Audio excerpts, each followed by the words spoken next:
Assalamualaikum Boboto, salam dunia. Saya doakan di hari ini teman-teman semua selalu dikasih kesehatan dan keselamatan dalam jalani segala aktivitasnya. Amin.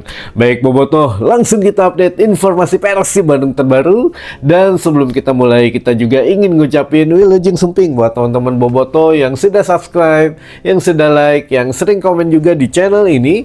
Mudah-mudahan menjadi amal kebaikan teman-teman Boboto semua yang langsung dibalas oleh Allah Subhanahu wa Ta'ala. Amin.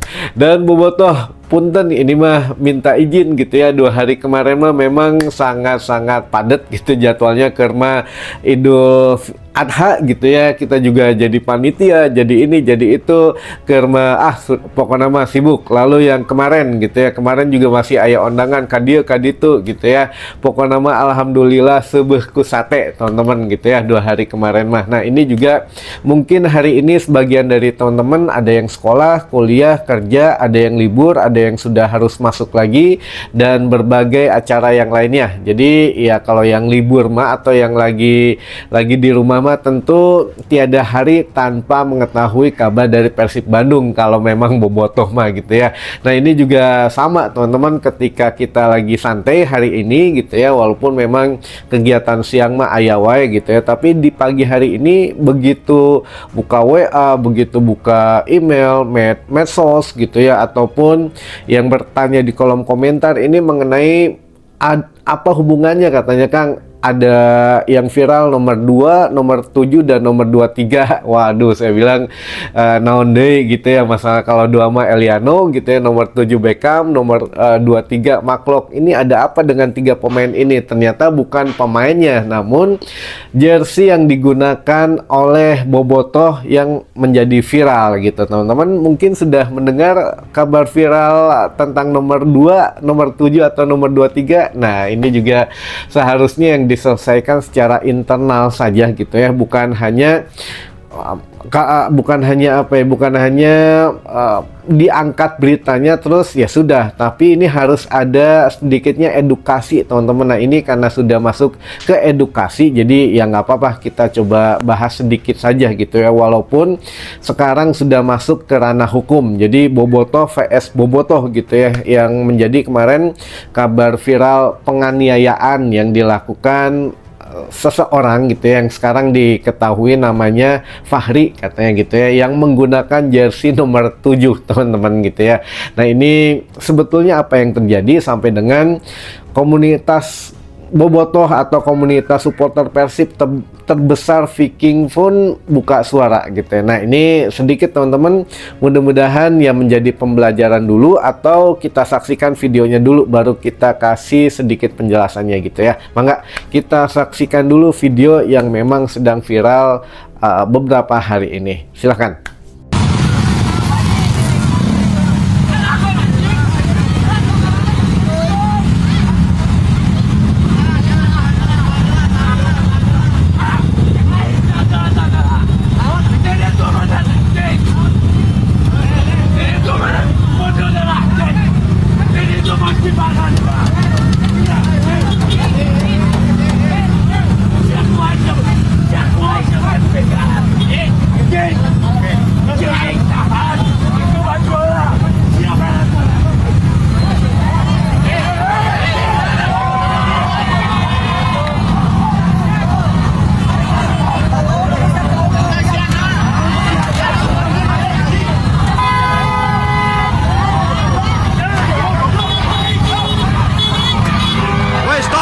Stop.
Baik, Bobotoh. Jadi itu video viral yang memang sedang trending topik gitu ya di kalangan teman-teman Bobotoh yang melibatkan Viking dan distriknya. Nah, ini biar tidak banyak yang salah sangka atau yang banyak mungkin teman-teman yang masih bingung ini sebenarnya kenapa. Jadi pada saat konvoy kemarin itu kan ada komunitas RE King katanya ini dari dari daerah Sukabumi katanya yang memang sengaja datang ke Bandung gitu ya ikut konvoy. Nah, ini juga mungkin di salah satu momen dibilang beberapa orang mantan anggota komunitas dari supporter Persib yang dulu kan ada Viking gitu ya. Nah, Viking ini punya distrik setiap kota. Nah, ada yang namanya ini, namanya itu. Kebetulan 3 orang ini itu berasal dari 2 anggota distrik Viking yang berbeda. Yang paling menonjol atau yang paling kita tahu namanya adalah Viking Frontline Boys, teman-teman gitu ya. Viking Frontlines lah gitu ya. Viking Frontline ini memang saat ini statusnya sudah dibekukan.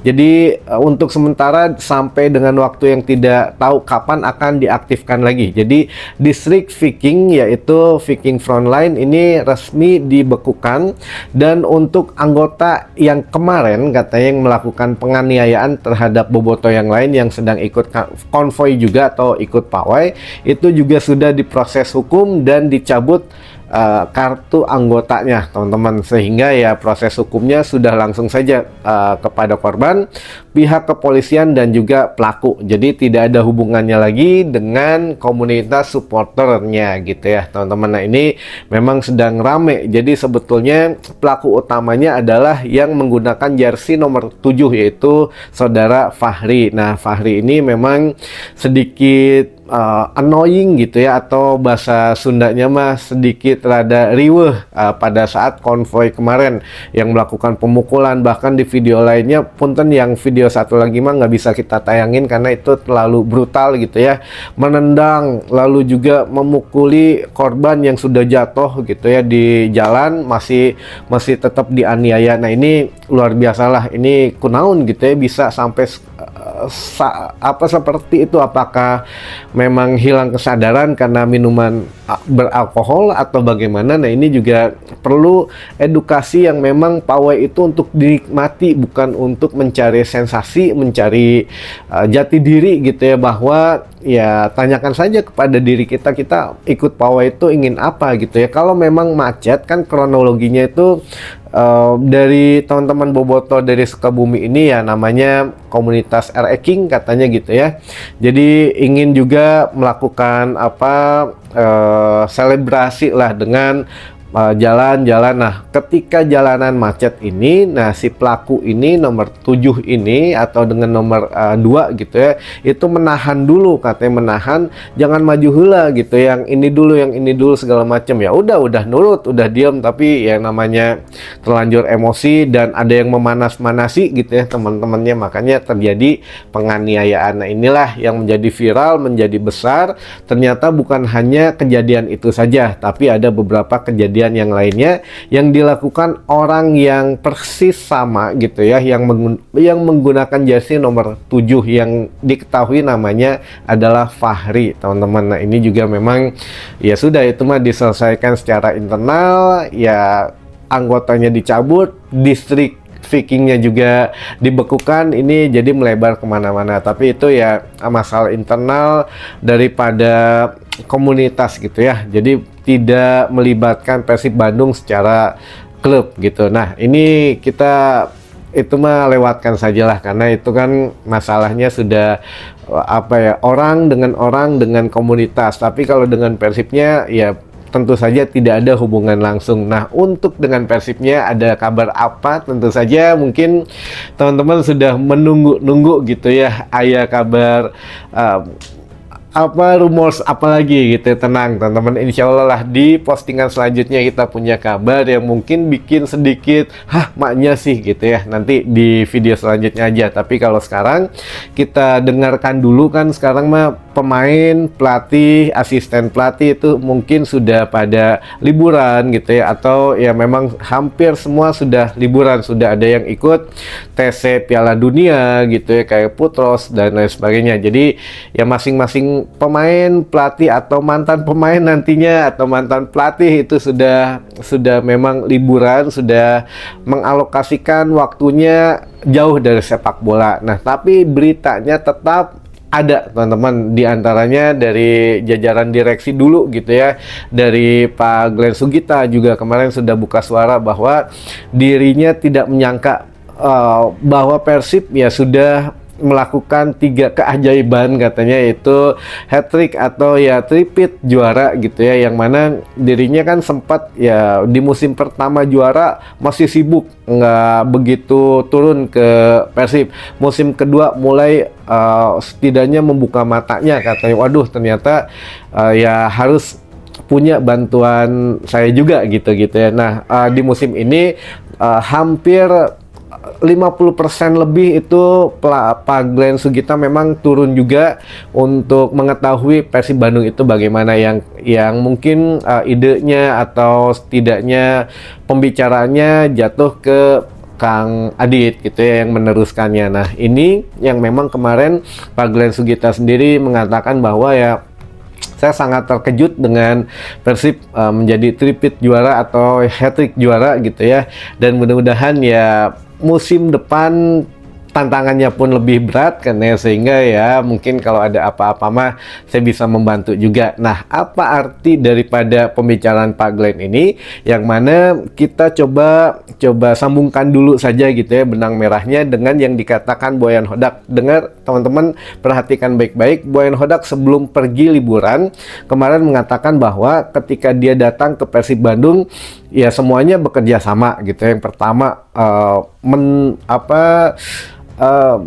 mendukunglah semua pekerjaannya gitu ya, dari mulai ya pemainnya gitu ya, asisten pelatih dan juga manajemen itu bekerja sama. Lalu musim kedua kita juara lagi, makin solid lagi. Nah, musim ini gitu ya, ketika kita juara lebih solid lagi, artinya apa? Nah, Boyan Hodak membocorkan teman-teman bahwa kepedulian manajemen ini sangat penting, karena setiap saya menginginkan sesuatu itu tidak bisa saya lakukan, makanya saya selalu laporan ke Wah Haji Umuh ya, saya ngomongin ini itu gitu, akhirnya yang tidak bisa saya lakukan bisa dilakukan oleh Wah Haji Umuh, katanya teman-teman gitu ya, selaku direksi atau manajemen Persib Bandung. Jadi kalau memang katakanlah saya mau pemain ini, ngomong ke Kang Adit mah ininya nggak ada mungkin gitu ya, uangnya nggak ada, ngomong ke Wah Haji Umuh, mungkin Wah Haji Umuh ngobrol dengan Pak Glenn juga ternyata bisa dilakukan, atau mau ini mau itu ya. Makanya kemarin kan musim kemarin tuh kadang gini, Wah Haji Umuh tuh di tengah-tengah, Boyan, Wah Haji Umuh dengan Kang Adit. Jadi Kang Adit dengan Wah Haji Umuh mungkin kurang berapa yang kurang ngobrol gitu ya, mungkin karena Boyan Hodak kalau ada sesuatu yang lebih bisa setidaknya mengabulkan permintaannya itu Wah Haji Umuh gitu teman-teman. Jadi Boyan selalu ngobrol dengan Wah Haji. Nah, makanya terjadilah beberapa hal yang mungkin ya kita kemarin kan dengarnya dari Wah Haji Umuh gitu ya, kayak misalkan rumor Peralta, gimana Peralta ternyata pernah sempat diincar Persib Bandung, udah ngobrol, tapi ya mungkin sudah ada tim yang memang betul-betul berminat gitu ya. Jadi kalau Peralta mah katanya gosipnya ke Persija, yang mana minta semusimnya itu 8M. Nah, kenapa Persib nggak bisa ya lebar aja gitu ya, mungkin kalau 8M bisa dialokasikan kepada pemain yang lain dan juga yang bisa setidaknya tidak mengorbankan gaji pemain yang lain juga. Jadi ya Persib mungkin finansialnya masih stabil gitu ya, tidak menganak emaskan satu pemain ya. Kalau memang tidak bisa dengan nilai segini gitu ya transfernya, ya sudah berarti tidak bisa masuk ke Persib. Nah, itulah mungkin keunggulan Persib Bandung. Kalau tim lain kan jor-joran, tapi kan ya hasil akhirnya juga belum belum menentukan lah gitu ya teman-teman. Jadi ya sudah biarin, kalau Peralta nggak ke Persib ya biarin aja gitu ya.